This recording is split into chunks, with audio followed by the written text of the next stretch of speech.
Bonjour à toutes et à tous et merci de nous retrouver à Malabo en Guinée équatoriale. Nous avons suivi la Banque des développements des États de l'Afrique centrale dans une grande tournée sous-régionale qui vise à présenter au grand public son nouvel emprunt obligataire à tranches multiples qui vise ici à mobiliser 50 milliards de francs CFA auprès des investisseurs de la sous-région, de l'argent qui va être injecté dans les différents programmes du plan Azobé, en parlant bien sûr de ce plan qui vise à faire de la BDAC un véritable levier du développement inclusif de l'Afrique centrale.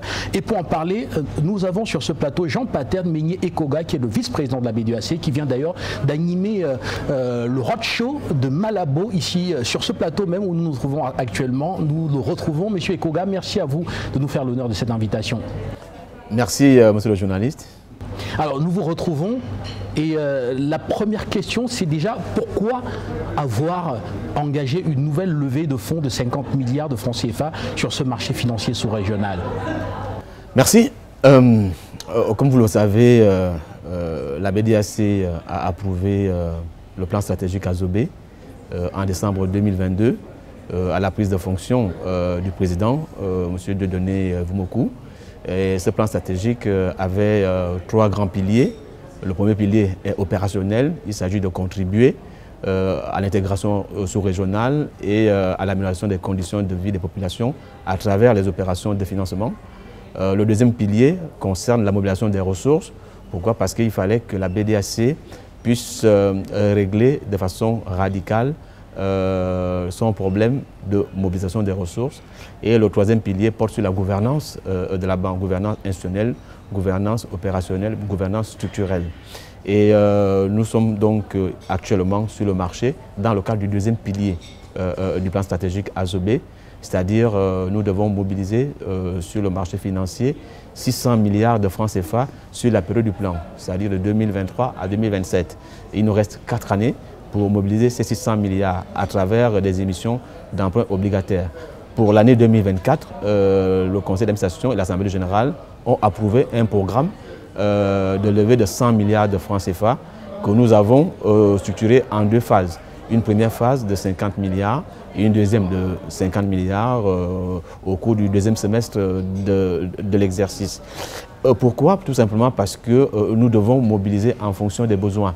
Nous ne pouvons pas mobiliser des ressources pour les thésauriser. Nous mobilisons en fonction des besoins de la banque en matière de décaissement en faveur des projets. C'est pour cela que pour cette première phase, nous sommes venus pour rechercher 50 milliards de francs CFA en 3 tranches. Et là aussi, vous allez vous poser la question, pourquoi une levée en multi-tranches? Tout simplement parce que, comme vous le savez, au cours des 3 dernières années, nous avons pu mobiliser 323 milliards de francs CFA sur le marché financier sous-régional, alors qu'on recherchait 300 milliards. Donc on a eu une souscription. Par contre, malgré ce résultat positif, nous nous sommes rendus compte qu'il y avait des investisseurs qui auraient bien voulu intervenir, mais qui ne pouvaient pas, tout simplement parce que nous n'avions qu'une tranche unique de 7 ans. Or, nous avons des investisseurs qui ont des produits qui ne peuvent aller que sur 5 ans ou sur 3 ans. Il fallait donc aussi capter ces investissements-là. C'est pourquoi nous avons mis sur le marché un produit, une opération multitranche, une tranche de 3 ans, une tranche de 5 ans, une tranche de 7 ans. Comme ça, chaque investisseur a exactement ce qu'il lui faut par rapport à ses ressources. Et bien sûr, Monsieur Ekoga, celui qui place pendant une durée assez longue va gagner un peu plus que celui qui place pour une durée moins longue. Ça va de soi, tout simplement parce que plus la maturité est longue, c'est-à-dire plus la durée est longue, plus l'investissement est rentable. Donc plus le risque de l'investisseur est couvert. C'est pour cela que pour la tranche de 3 ans, le coupon de rémunération est de 4,70% l'an. Pour la tranche de 5 ans, le coupon de rémunération est de 5,95% l'an. Et pour la tranche de 7 ans, le coupon est de 6,20% l'an. C'est pour donner plus de marge aux investisseurs à long terme. Alors, c'est vrai que vous avez donné un certain nombre de détails, mais de façon spécifique, j'aimerais que vous puissiez nous dire quelle est l'importance stratégique que revêt cet emprunt obligataire pour la BDAC. Cet emprunt obligataire revêt une importance stratégique pour la BDAC à double titre. D'abord, comme je vous l'ai dit, ça nous permet d'avoir de la ressource pour la mettre à la disposition de nos clients, c'est-à-dire en faveur des projets d'investissement, des projets de développement, des projets structurants. Ça, c'est la première importance. La deuxième importance, et non négligeable, c'est sur le plan stratégique. La BDAC est l'émetteur de référence sur le marché financier sous-régional. Il faut donc que la BDAC vienne chaque année sur le marché sous-régional pour l'animer. Si nous ne faisons pas cela, nous manquerions à nos obligations régaliennes vis-à-vis de nos États, vis-à-vis de nos investisseurs et vis-à-vis de notre sous-région. C'est à ce double titre que nous sommes venus sur ce marché pour mettre à la disposition des investisseurs des titres à hauteur de 50 milliards de francs CFA. Alors, quand on parle d'emprunt obligataire, donc de mobilisation de l'épargne auprès des investisseurs de la sous-région, on parle bien sûr de la confiance. Alors, vous demandez 50 milliards de francs CFA. On a envie de vous demander qu'est-ce qui garantit que la BDAC va être capable de rembourser chacune des tranches de ces 50 milliards de francs CFA, y compris les intérêts qui doivent être payés annuellement auprès de ces investisseurs qui pourraient s'engager aujourd'hui.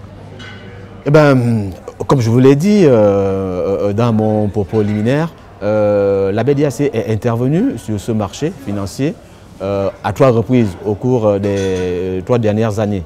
Et je disais que nous avons levé 323 milliards, alors qu'on n'en recherchait que 300.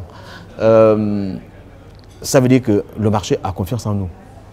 Et si à chaque fois les investisseurs sont venus vers la BDAC pour acheter des titres BDAC, c'est parce qu'ils avaient une confiance absolue en la BDAC.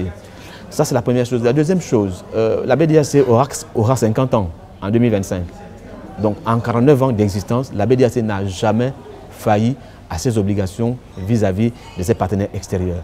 La BDAC a toujours payé à bonne date toutes ses dettes. Et ça, c'est une autre garantie, une autre sécurité.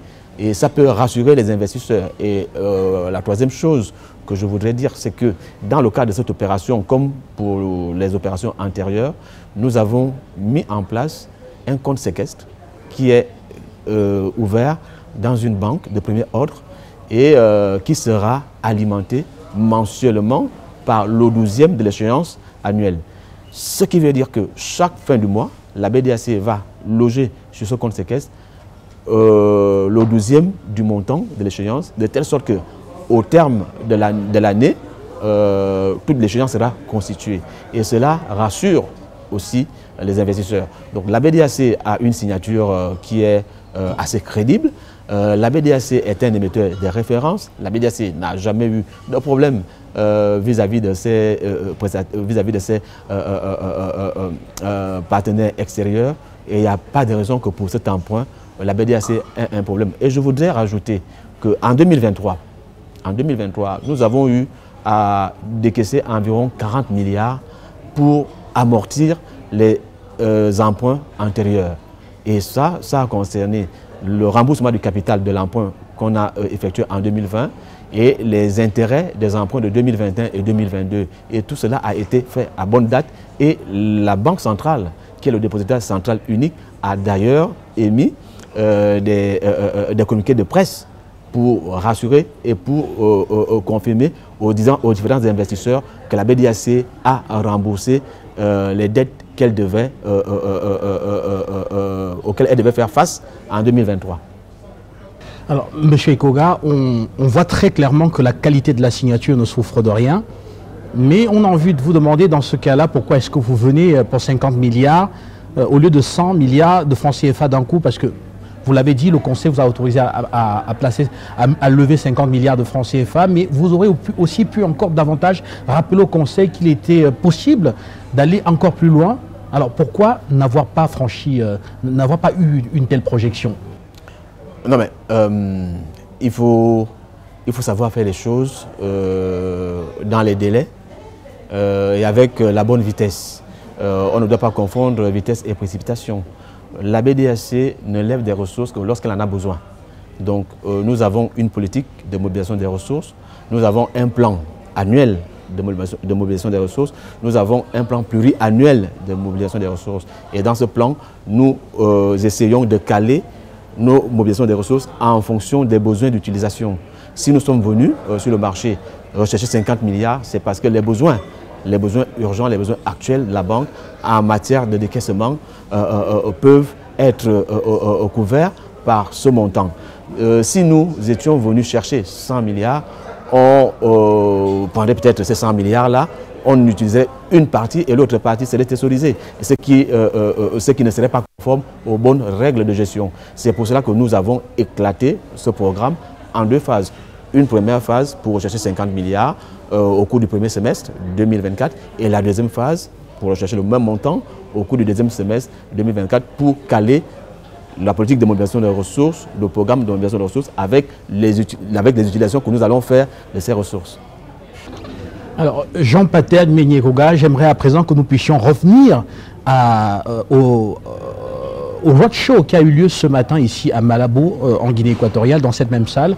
Alors, quelle est la perception que vous avez des réactions des investisseurs de la Guinée équatoriale que vous avez conviés dans cette salle, à qui vous avez présenté de long en large ce nouvel emprunt obligataire de la BDAC? Ben, vous conviendrez avec moi que ce n'est pas à l'occasion de cette cérémonie que nous allons ou que nous allions voir si les investisseurs étaient intéressés. Il y a un travail qui a été fait en amont.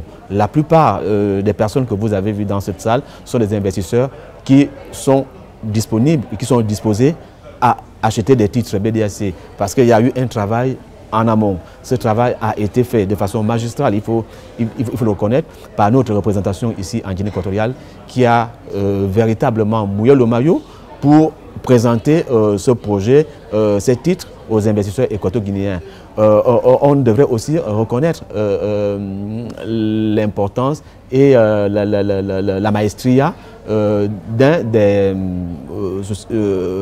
des arrangeurs, la société L'Archer Capital, qui est installée ici en Guinée équatoriale et qui a aussi fait des démarches, qui a démarché des investisseurs privés et institutionnels.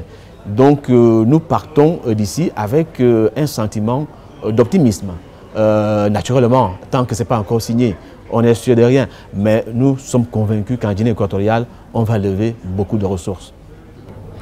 Merci à vous, Monsieur Ekoga. Pour sortir, on va simplement vous demander votre mot de fin après le déroulement de cette opération de charme que vous avez organisée ici à Malabo, en Guinée équatoriale.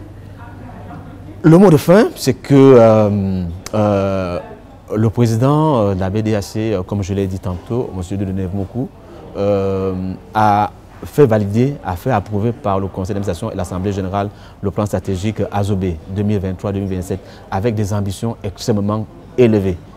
Il s'agit des objectifs qu'on doit nécessairement atteindre. Et pour cela, nous devons travailler d'arrache-pied. C'est pourquoi la présente opération de levée de fonds est la première marche de l'escalier que nous devons monter jusqu'en 2027. Si nous continuons sur cette lancée, il n'y a aucun doute qu'en 2027, le plan stratégique AZOBE connaîtra une réussite parfaite.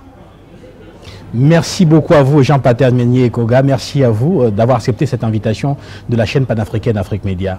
Merci à vous, monsieur le journaliste. Afrique Média, c'est une chaîne qui est de référence pour le continent africain. Nous ne pouvons que vous remercier une fois de plus et vous inviter à d'autres événements de la BDAC à continuer à nous accompagner dans notre progrès vers le développement de la sous-région. Merci beaucoup à vous, Monsieur Ekoga, et rappelez que nous y tenons particulièrement parce que l'Afrique centrale se doit d'avoir une banque de développement qui soit la plus structurée, qui soit à la gouvernance la plus élevée possible, afin que la confiance, notamment des investisseurs du monde entier, puisse revenir à notre sous-région et que nous puissions bénéficier de cela à travers notamment les différents programmes de développement que notre communauté développe. Quant à nous, nous allons continuer à suivre cette tournée sous-régionale de la BDAC pour permettre à tous les investisseurs de la sous-région de comprendre les enjeux, notamment pour le développement de nos infrastructures et aussi le financement du secteur privé sous-régional. Et tout cela, bien sûr, rentre dans cette vision d'Afrique Média qui voudrait simplement être un média de développement. À très bientôt.